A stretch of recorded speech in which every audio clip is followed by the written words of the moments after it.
Wait. Bago tayo magsimula, let's play a game. Sa baba, i-comment nyo yung top 3 favorite na countries na napuntahan na ninyo, and then, mamaya, tingnan natin kung match yung favorites natin.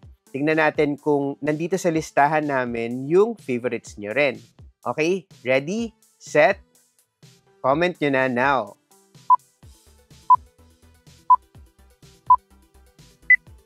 Okay, so eto na yung listahan.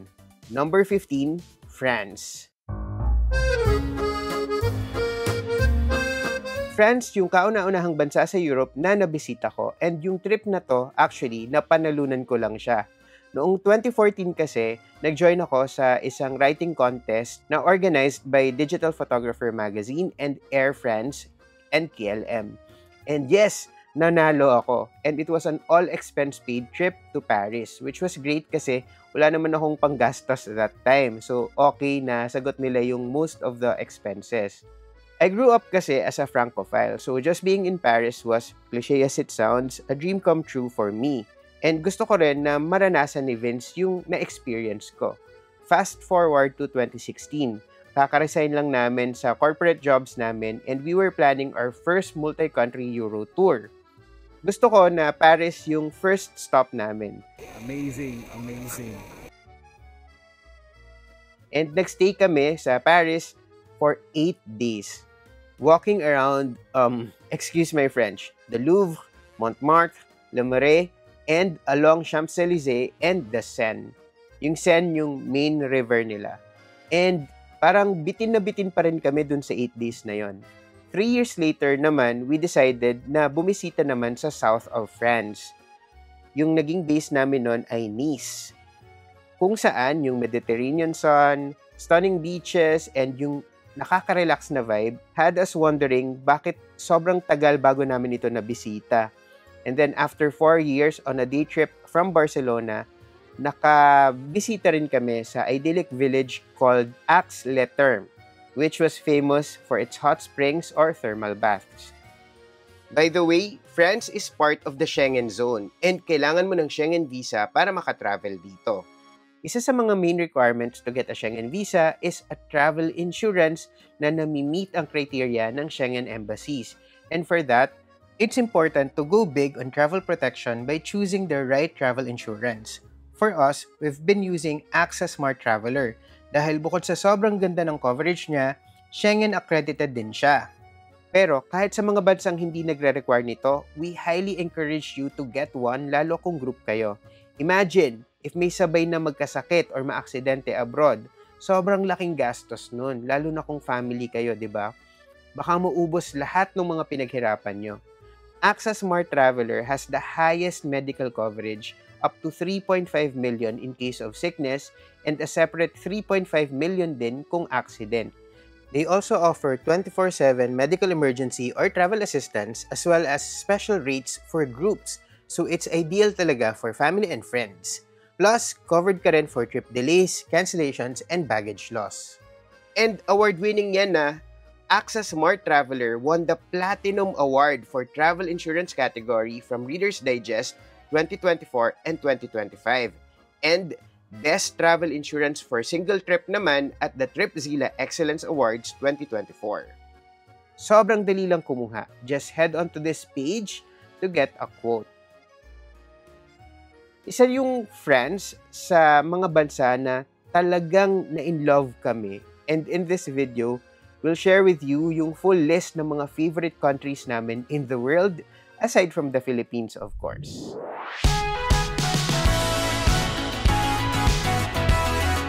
Hey there, Tipiter! We are Vince and Josh. And this year, sineselebrate natin yung 15th anniversary namin as travel vloggers. Yes, 15 years. Although, nagseryoso lang kami sa YouTube in the last few years, matagal na kaming nagsusulat sa website namin or travel blog since 2010 pa. And traveling has become our career. So far, nakabisita na kami sa 64 countries. And yes, we have our favorites. But wait, before we continue, please support us by subscribing to this channel, just hit the subscribe button and the bell icon beside it and then select all para hindi mo ma-miss yung mga susunod nating videos. Pwede mo ring i-hit yung like button. Okay, let's go back to our list. But please note that this is not a countdown of the best or yung pinakamagandang countries. Iba kasi yung favorite sa best. Itong favorites list na to, base lang ito sa personal experiences namin. And we're only including countries na nabisita namin yung 2 or more cities dun sa bansa na yon. So, kunyari, kung meron kaming mga countries na isang city lang yung nabisita namin, hindi na namin siya sinama. So, ayun, okay? Tuloy natin. Number 14. Wait! Hindi akin, hindi iyo. Kanino? Kenya! Actually, hindi to kasama sa original plan namin for that year. Pero nung nag-aya yung friends namin na sina Tonette and Mace na sumama sa Kenya safari trip nila para daw mas makamura yung per person na babayaran, nag-decide kami ni Vince na sige, sama na lang din tayo kasi actually mas cost efficient nga naman. Mas maigi nang bumisita doon as part of a bigger group kesa dalawa lang kami ni Vince later kasi malaki talaga yung imumura. And honestly, best decision ever. Vince and I flew to Kenya ahead of everyone para mas magka-time kami na makaikot-ikot sa Nairobi. Yun yung capital nila. Hindi ganun kaganda yung timing namin because at that time, ang daming mga protests na nag-erupt dun sa city. Pero luckily, we still got to see much of the capital. After a few days, nakipag-meet na rin kami sa ibang makakasama namin dun sa safari tour. And yung safari kasi, they're all about one thing or 5 things. The Big 5. Or ito yung mga Big 5, yung 5 animals na pinaka dapat daw na makita mo kung magsasafari ka. Our first stop was Amboseli National Park, right at the foot of Mount Kilimanjaro. And dito, sobrang daming African elephants. Marami rin kaming nakitang mga Cape Buffaloes and lions.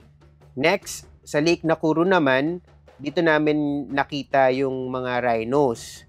Pero yung best na napuntahan namin sa Kenya ay itong Masai Mara. Sobrang ang lapit ng mga leon sa amin. Yung iba nga, ginawa pang silungan yung anino nung sasakyan namin. Very nonchalant lang sila sa excitement ng mga nagpipicture and mga nanonood ng mga turista. Ang medyo natagalan kaming ma-spot ay yung leopard. Sobrang elusive daw kasi nito. Pero just when parang pag-give up na kami na parang hindi na natin ito makikita, there it was. Lounging under a bush, looking effortlessly cool while we lost our minds. And with that, nakumpleto namin yung Big 5 checklist namin. Pero yung pinaka-highlight talaga ng Africa trip namin ay hindi sa lupa, kundi sa Himpapawid. At the ungodly hour of 2:45 a.m., talagang pinilit namin yung mga sarili namin bumangon ng maaga kasi mag-hot air balloon ride kami over the Masai Mara. And as we drifted above misty plains, watching zebras graze and wildebeests march in formation, habang sumisikat yung araw sa horizon, parang nawala naman lahat yung puyat namin. And sobrang ganda. And pagbaba namin, meron pang champagne breakfast na naghihintay sa amin. Dun mismo in the middle of the savannah. Sobrang nakakapangilabot yung experience in a good way kasi parang sobrang magical nung lahat ng na-experience namin sa Africa. And kahit mahal, ito yung masasabi namin na priceless naman talaga. Number 13, Slovenia and Croatia. Yes, it's a tie because Vince and I can't make up our minds. Itong dalawang countries kasi na to, magkatabi lang naman sila. And sa totoo lang, na-explore namin to pareho because of one shared unfortunate event. Noong 2019 kasi, nasa Ljubljana kami, yun yung capital ng Slovenia, for a few days lang dapat. Pero maulan kasi yung visit namin nun. So hindi kami masyadong nakapag-ikot-ikot. May mga nakita kami pero konti lang. From here, dapat palipad na kami papunta sa another country. Pero the day before our flight, yung airline na binook namin, nag-file ng bankruptcy. And kinancel nila lahat ng flights. So kami, parang nasa limbo lang kami, hindi namin alam kung anong gagawin. Desperate for plan B, nag-decide na lang kami na sige, magstay na lang tayo longer dito sa Slovenia, tapos i-explore natin the rest of the country. Which turned out to be a blessing in disguise kasi guys, sobrang ganda ng Slovenia. Sobrang na-surprise kami. From the fairy tale aesthetic of Lake Bled to the Robin Hood reminiscent story ng Predjama Castle hanggang sa napakalaking Postoy na cave, Slovenia showed us kung bakit ito lang ang only country na may love sa pangalan. Sobrang na-in-love kami sa Slovenia. From here, instead of flying to our original destination, nag-decide na lang kami na mag-bus papuntang Croatia. In particular, yung target namin was Split. It's a majestic old city na naging setting din sa Game of Thrones. Ikot-ikot kami sa Diocletian's Palace where Roman history and modern life blur together in the best way. Tapos, nag-day trip din kami sa Plitvice Lakes kung saan napalibutan kami ng mga waterfalls para siyang yung Rivendell sa Lord of the Rings. Ganun yung vibe. And feeling namin nananaginip kami. Tapos, from Split, nag-ferry kami to Dubrovnik. Crowd favorite to sa sobrang daming tao. And kumbaga sa mga cities, meron tong main character energy. Pero sobrang ganda. Yun nga lang, sobrang mahal din. Pero wala, tiniis namin kasi as big Game of Thrones fans, lulunukin na lang namin talaga yung gastos. Oo, mahal, pero it's one of those places na worth it naman, at least para sa amin. Number 12, Morocco.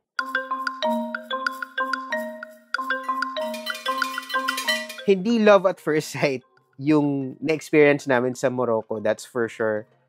Navigating the Medinas, hindi siya laro-laro lang. Kung laro man siya, it's like playing the world's hardest maze.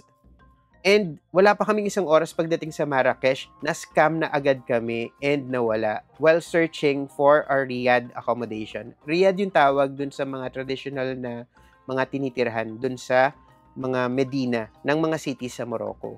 And for some reason, almost every dish we ordered had cumin. Itong cumin, nung time na yon, hindi ko siya ganun kagusto. It's something that my unrefined palate and uncultured self were not used to. Pero nung mag-settle na kami, we started to see it for what it really was. Chaotic, oo, pero pretty wonderful. We sipped mint tea while people watching sa mga lively squares nito, sample the ubiquitous orange juice na makikita mo doon sa city, check out the bustling souks, admire the intricate beauty of palaces and mosques, and ninamnam lang namin yung madness of it all kasi parang gulo-gulo sa Marrakesh. Pero may charm naman siya. And then, nagpunta rin kami sa Essaouira. It's a breezy coastal town na mas slow yung pace and pwede ka ditong mag-pretend as Khaleesi na i-free mo yung mga unsullied. Kasi, yung scene na yon sa Game of Thrones, dito yun shoot. Dracarys.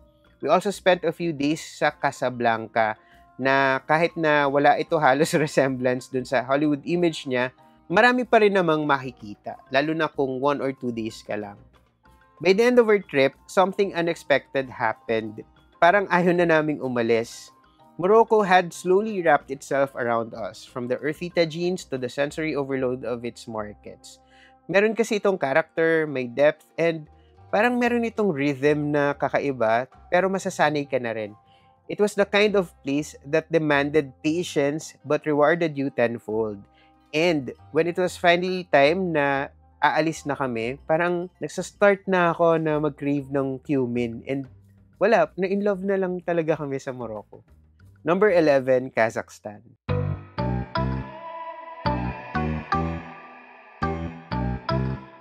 Kung may isang country na para sa amin completely shattered our expectations, it was Kazakhstan. For the longest time, kapag iniisip namin yung Kazakhstan, ang unang nagpa-pop up sa utak namin ay yung vast expanse of the Kazakh steppe. That or yung comedy mockumentary film na Borat. It's nice! Actually, marami sa mga Kazakhs na na-meet namin, ayaw nila nung portrayal sa bansa nila dun sa movie na Borat.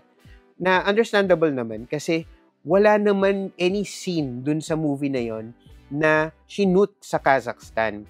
And yung totoong Kazakhstan is light years away from its misleading depiction in the film.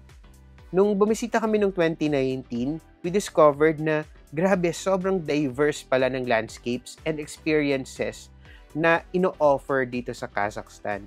When you think about it, hindi nga siya dapat surprising kasi after all, Kazakhstan is one of the largest countries in the world by land area and it lies in a crossroads of cultures. Ang daming mga view na sobrang pamatay. Meron ding mga national parks na pristine and halos hindi nabibisita ng karamihan. And yung history niya, sobrang rich. Tapos yung mga cities, unique na unique. Sa Turkestan region pa lang, grabe yung history doon. And yung Aksu-Jabagli National Park, it has some of the most untouched landscapes na nakita namin ever. Nagstay kami sa isang remote hotel na wala ngang phone signal eh. Kaya napilitan kami na mag-disconnect, mag-appreciate ng nature, and actually have meaningful conversations sa mga kasama namin. And then, yung mga cities nila, like Astana, yung capital, sobrang out of this world. It felt like stepping into a sci-fi movie. Ang futuristic nung itsura ng mga buildings, ang bold ng architecture, and ang surreal ng skyline. It was nothing like we expected from any city on Earth. So yun, malaki yung Kazakhstan and full of contrasts, and I think that's what makes it so fascinating. Number 10, New Zealand. New Zealand yung pinaka-huling addition sa list na to. And although we've only visited once, it easily became a top 10 country for us. 10 days nga lang kami nag-stay doon eh. Pero isa yun sa mga pinaka-exciting na 10-day periods of our lives.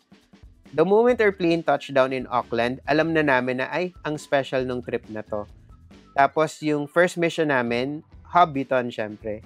Kasi, as Lord of the Rings fans, talagang hindi ka pwedeng hindi pupunta sa New Zealand nang hindi nagpe-pay tribute to the Shire. Actually, ilang beses na naming napanood yung Lord of the Rings. Pati yung director's cut, pati yung extended version. So, parang tama lamang na bumisita kami dito. Yung sunod na stop namin, Rotorua. And isa sa mga highlights dyan ay yung Redwoods Tree Walk, where we strolled across high wooden bridges na parang woodland elves. Yun ay kung ang elves ay nanginginig kapag tumatawid sa bridge or kung ang elves ay nagsastop every 2 minutes para mag-selfie. And then there was Waiotapu, which smelled like a good old fart but looked like a work of art. O, diba? Nag-rhyme pa tayo. I'm a poet. Tapos lumipad tayo to Christchurch, where we joined an emotionally packed but enlightening city tour. Nag-board tayo sa Christchurch gondola to take in panoramic views of the city. And from there, naranasan natin yung isa sa pinaka-scenic drives of our life. Yun yung Christchurch to Queenstown na drive na may pit stop sa Lake Tekapo and the Church of the Good Shepherd. And of course, Queenstown, the adrenaline capital of New Zealand, or the world, the universe rather. I don't know what possessed me, pero nag-skydiving tayo. Yung view from the top, sobrang unreal, and the feeling, well, hanapin nyo na lang yung previous video natin na shinare ko yung buong experience.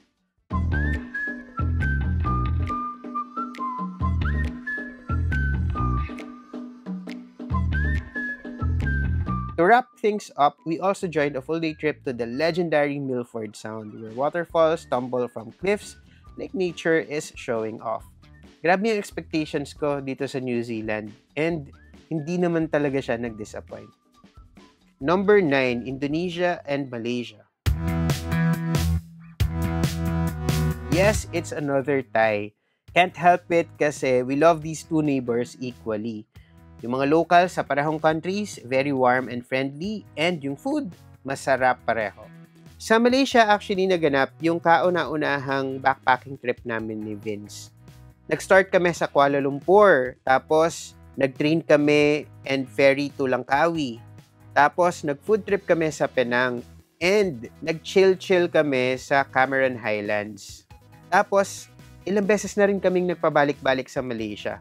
Yung Penang pa lang, siguro mga 4 or 5 times na namin napuntahan. And we could say the same for Indonesia. Sobrang laki nito na no matter how many cities or islands na yung nabisita namin, parang feeling pa rin namin we're still scratching the surface. But what we've seen so far has been incredible. Yung first destination namin sa Indonesia, maniwala man kayo sa hindi, ay hindi Bali or Jakarta. For me, yung unang city na na-explore ko sa Indonesia ay Bandung. Tapos si Vince naman ay Makassar sa Sulawesi. Si Vince nga rin nakapag-trek na rin siya up and down Cawaijan sa East Java para makita yung mystical blue flames. Tapos marami na rin kaming nabisita since nakapag-Jakarta na kami, Gili Islands, and of course, Bali.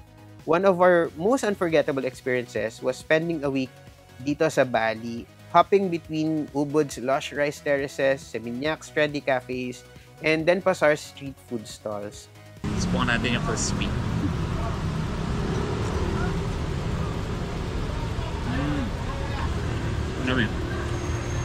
I love the peanut sauce. Iba rin kasi talaga yung appeal ng Bali. Yung mix nito of spirituality, nature, and vibrant nightlife made it an easy favorite kahit ano pang sabihin ng iba, kahit sobrang touristy na niya. Number 8, Turkey.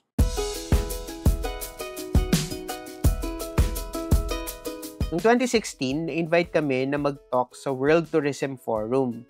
It's a gathering of tourism leaders and diplomats from around the world.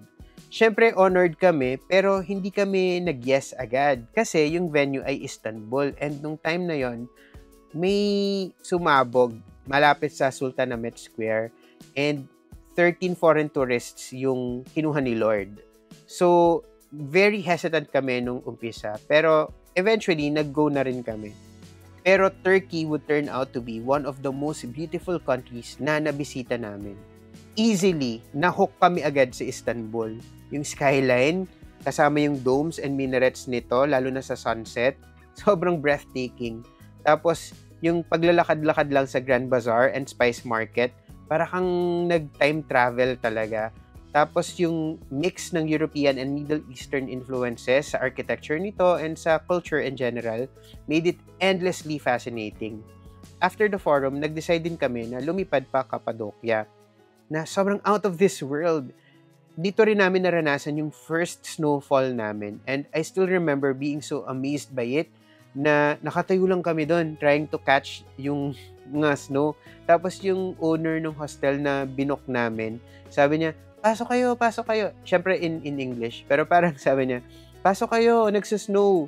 Tapos sabi namin sa kanya, that's the point. Kaya hindi kami pumapasok kasi first time lang namin makakita ng ganito. Cappadocia is also where we had our first hot air balloon ride. And beyond magical din yun. Lalo na ginawa kasi namin siya in peak winter. Yung rock formations, sobrang surreal na ngayon to begin with. Pero, mas otherworldly pa yung datingan nung covered na ito by snow. All these while the sun was just starting to rise from the horizon. We also explored the underground cities and cave dwellings sa kalapit ng mga towns, which made us realize how deep Turkey's history runs, literally and figuratively. We've only been to Turkey once, but it left such an impact that alam namin na babalikan namin to balang araw. Number 7, Greece. Greece is the kind of place that demands repeat visits. And for better or worse, every visit namin dito ay unforgettable. Yung first time namin sa Greece ay back in 2017 pa. And sa first night namin, from the airport papunta sa hotel, yung driver ng welcome pick-up na sinasakyan namin, nag-detour siya and dinala niya kami sa what's called the Balcony of Athens. Sabi niya kasi, yun daw yung best view of the city para sa kanya. And walang additional cost ha. Hinatid niya lang kami doon on the way to the hotel. Hindi niya kami sinigil ng additional. Akala nga namin sa scam kami, pero hindi. Mabait lang talaga si Kuya. Pangalan niya John. And that was just the first trip. Over the years, we would have countless wonderful memories with the Greeks, whom we consider some of the friendliest and most hospitable in the world. On that trip, we also got to visit Meteora. Sobrang mind-blowing. I mean, tingnan nyo pa lang tong mga monasteries na to. 'Di ba? Nasa tuktok siya ng mga bangin. And nakabisita na rin kami sa Santorini, and that time, off-season. So, ang daming mga spots na kami lang yung tao. Wala masyadong magawa sa Santorini kapag winter, and marami sa mga establishments ay sarado. But we enjoyed the quietness for a change. Yung second trip naman namin, bumalik kami sa Athens, and nabiktima si Vince ng gang of mga pickpockets sa tren, which was also a bummer. Pero somehow, na-enjoy pa rin namin yung city. Yung trip number 3 naman namin, nag-enter kami sa Thessaloniki. Ito yung naging gateway namin to Castoria, perhaps one of the least touristy cities na nabisita namin sa Europe. Meron kaming 2 videos detailing our stay here, but here's a preview. Tingnan nyo na lang kung gaano ka-scenic yung city na to. And yes, nasa gitna ito ng lake. Tapos from here, nag-bus kami all the way south to Kalamata and Sparta. Pero we didn't get to dramatically yell, "This is Sparta!" Yun. Greece is just all around fantastic for us, and I would grab any opportunity to see it again. Number 6, Taiwan.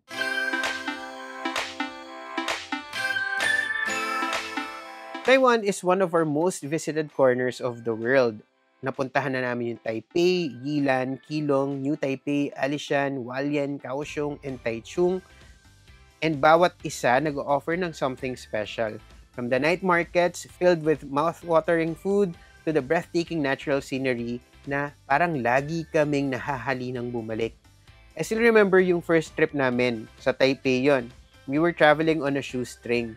Yung arrival namin ay late night, so para makatipid sa hotel, we decided to spend the night dun sa train station. Winter yon, and sobrang lamig. Hindi na namin siya inulit, pero nakailang balik na rin kami sa Taipei. But there were 3 moments in particular that I will never forget. Yung first one ay sa Tarok Gorge in Hualien. Yung hostel owner kasi namin, sabi, puntahan daw namin itong viewpoint na to na sobrang spectacular. Drawing niya pa sa mapa para masundan namin. Pero yung hike namin, it led us to a spectacular view, alright? But hindi niya na-mention kung gaano ka-challenging yung trail. At one point, kailangan pa naming mag-rappel pababa sa bangin. And hindi kami dressed for it. Pero ang layo-layo na namin, wala na kaming ibang choice kundi ituloy na lang. Yung second na special moment namin ay sa Alishan. Lagi namin tong naalala with so much fondness. Just riding the vintage forest train, watching the sunrise, and walking in between cypress trees. Sobrang chill lang, pero sobrang dreamy. And yung third moment ay sa Taichung. Kasi nandun kami when the pandemic brought the world to its knees. Na-cancel lahat ng flight pabalik sa Manila, so na-stranded kami doon.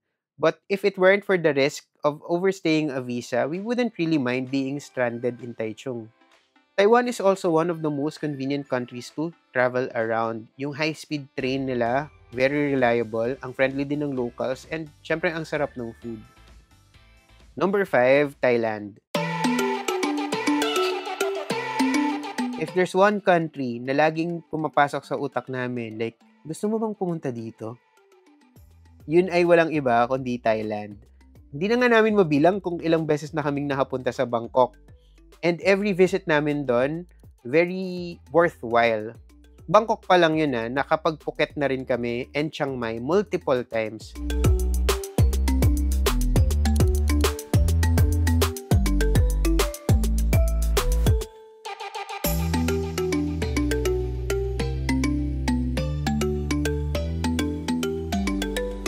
Thailand is just one of those places that always feels familiar and welcoming. Whether we're exploring ancient ruins, hitting up a night market, or just enjoying mango sticky rice by the beach, it always feels like nasa lugar kami na foreign, pero familiar din. And don't get me started sa food nila. Thai is our favorite cuisine in the world. Just the combination of flavors, laging, nakakapaglaway. Sobrang perfectly balanced parate, kahit yung mga tinitinda lang sa tabi-tabi. Kahit nga yung mga sobrang anghang nila ng mga bowls ng tom yum o kaya yung mga papaya salad or somtam, favorite ko yun. Every bite feels like an adventure and no need to spend a lot to have quality food. Yung quote-unquote curbside cuisine nila, It's so amazing na pinapatunayan nito na sometimes yung greatest pleasures in life are the simplest. Thailand is just too good to resist. Even now, as I'm saying this, parang natatakam ako dun sa mga pagkain na naiisip ko. Number 4, Italy. Every time we're planning a Euro tour, we always try to come up with an excuse para dumaan sa Italy. And without a doubt, it's our favorite country in Europe. Yung love affair namin with Italy started in 2016 as part of our 2-month backpacking trip across the continent. 2 weeks kami na nagstay sa Italy, wandering through the Renaissance streets of Florence, learning to row a traditional gondola in Venice, fighting stiff neck while staring at the Tower of Pisa, or sampling cacio e pepe and carbonara in Rome. And yet, yung 2 weeks na yon, parang bitin na bitin.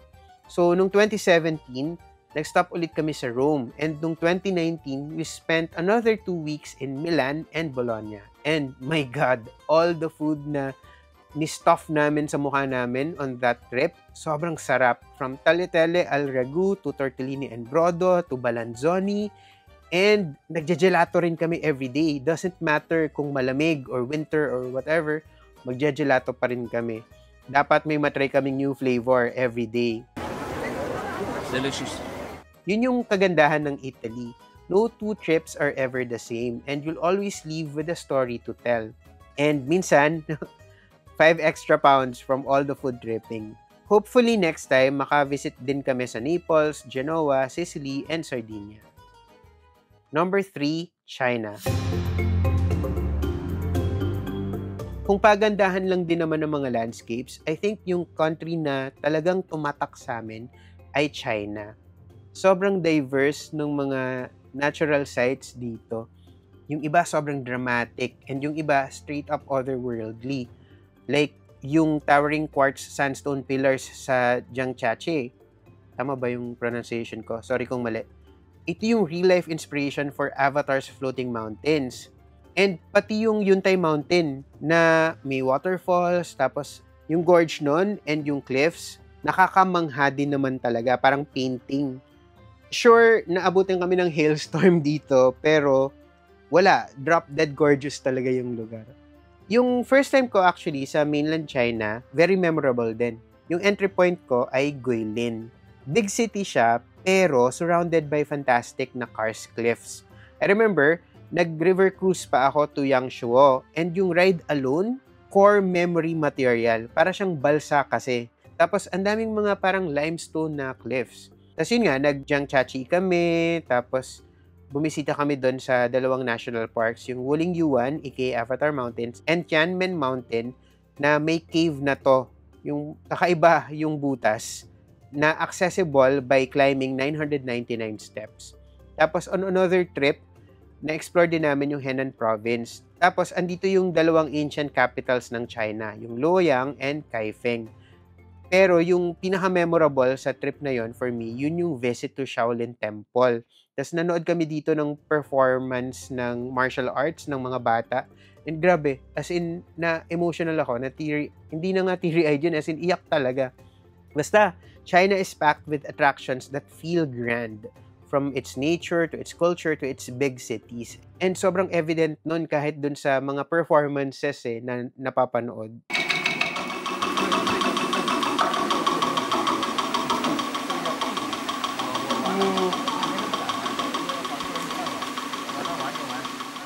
Number 2, Australia.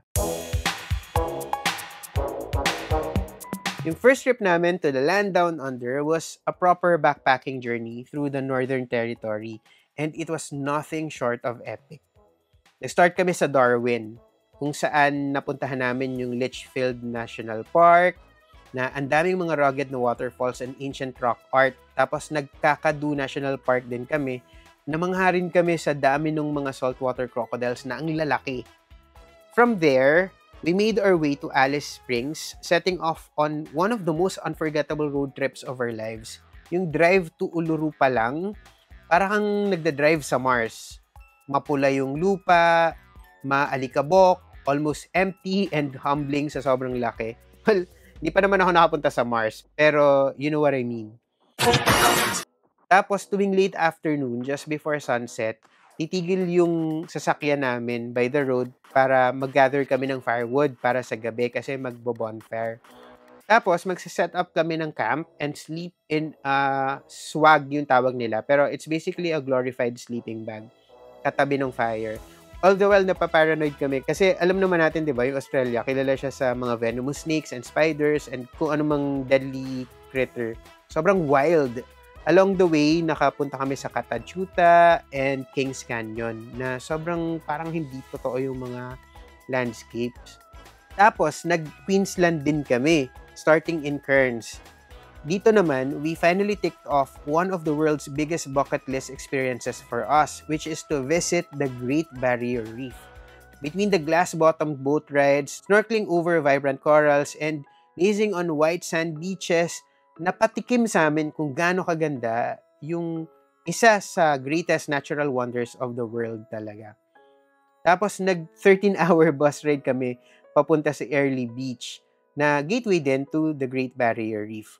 No regrets though kasi sobrang worth it naman yung biyahe. On a later trip, we slowed things down in Brisbane kung saan nagka-close encounter kami with koalas and nakapag-explore ng city at a more relaxed space. Pero kung city yung usapan, for me, Melbourne yung favorite ko talaga. Sobrang effortlessly cool kasi nito. And yung Great Ocean Road Tour hanggang sa yung open range zoo nila, yung Werribee, it made us appreciate just how diverse Australia really is. One moment, nagkakape ka sa isa sa mga best cafe scenes in the world. Tapos maya-maya, you're face-to-face with a kangaroo in the wild. Iba talaga yung Australia.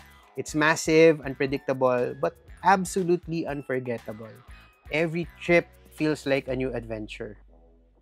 Okay, ito na. It's time to reveal our number 1 favorite country, and it's no other than Japan. No country has stolen our hearts the way Japan has. Kung meron kaming loyalty card for Japan, malamang na-unlock na namin yung VIP status by now. We have made 20 visits. 20 visits kay Vince, 20 visits sa akin. And marami sa mga trips namin, hindi kami magkasama. Na-cover na rin namin ang 40 out of 47 prefectures. Marami doon multiple times. From the frigid landscapes of Hokkaido to the subtropical beaches of Okinawa to the temples of Kyoto to the woods of Nagano and Hiroshima to the sand dunes of Tottori and to the anime and ninja-inspired towns all over the country. Marami na rin kaming nakita ng mga cat lanes or cat villages and may rabbit island pa nga. We even paid a visit to this so-called ghost village sa Tokushima, sa Shikoku Island na malayong-malayo na. Japan is hands down our most visited country and for good reason. Kahit na ilang beses naming mapuntahan, it never gets old for us. We're always excited to feast our eyes on neon-lit cityscapes and the colors of the season, or to soak in an onsen, or to ski, even though hindi kami talaga magaling or marunong mag-ski, or kumain lang, mapa bowl of ramen man yan, sa isang random shop na malapit sa train station, or Kobe beef, or kung ano man. Japan is that one country that has a way of making us feel like seasoned travelers and wide-eyed first-timers at the same time. And yet, even after all these visits, parang kulang pa rin yung experience namin sa Japan. It's a country that keeps surprising us, keeps pulling us back, and keeps proving that no matter how many times we go, there's always something new waiting to be discovered. If you enjoyed this video, please comment, like, and subscribe, and save our promo codes for discounts. And remember, plan smart, travel safe, and make every trip worth it.